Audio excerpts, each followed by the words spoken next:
Hai, di sini aku akan memaparkan materi tentang pentingnya bahasa Indonesia dan kecakapan berbahasa masa kini. Untuk melatih kecakapan berbahasa kini, kita diwajibkan untuk terus membaca. Nah, membaca apa sih? Biasanya membaca buku dan atau artikel. Nah, artikel yang bisa kita baca ini berupa artikel populer.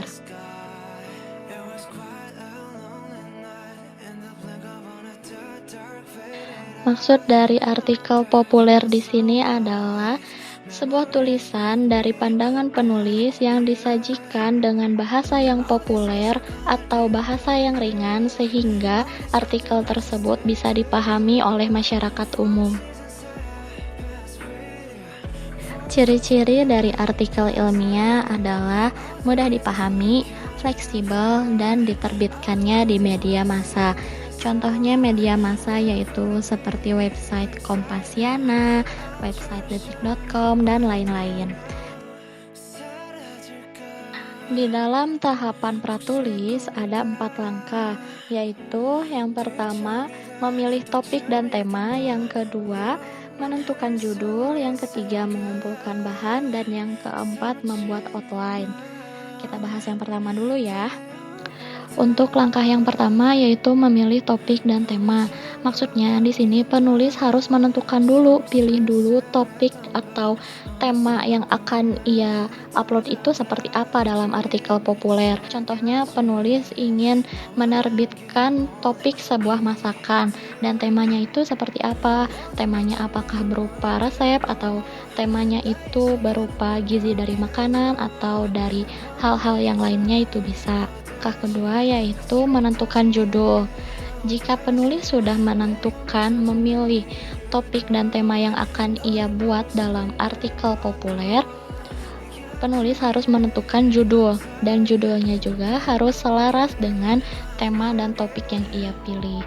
Di langkah yang ketiga, mengumpulkan bahan, di sini penulis harus mengetahui dan mengumpulkan sumber-sumber dari mana saja yang ia dapat agar bisa menerbitkan artikel populernya.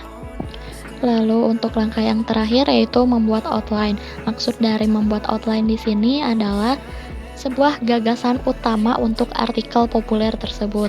Di langkah membuat outline ini ada 2 tahapan, yaitu dari paragraf dan yang kedua dari topik.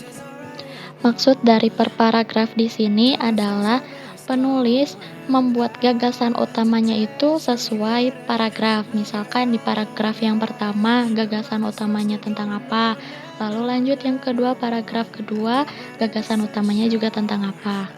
Lalu cara yang kedua adalah dikembangkan dari topik.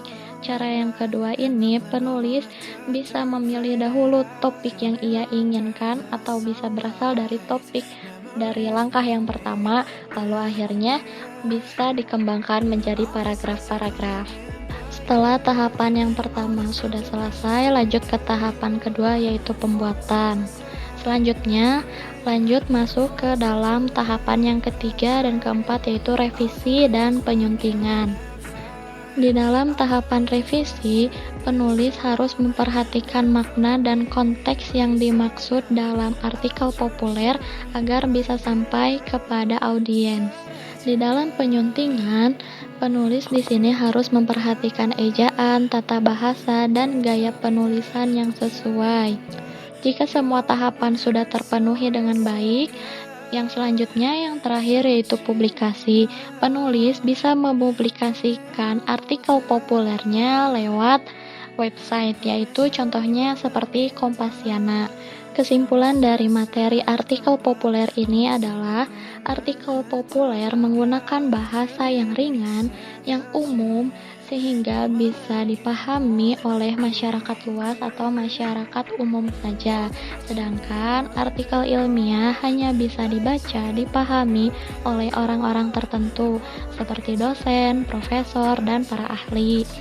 Lalu, perbedaan ciri dari artikel populer dan artikel ilmiah adalah artikel ilmiah memiliki bahasa yang mudah dipahami, fleksibel, sedangkan artikel ilmiah ini bahasanya lebih formal, terstruktur, gitu.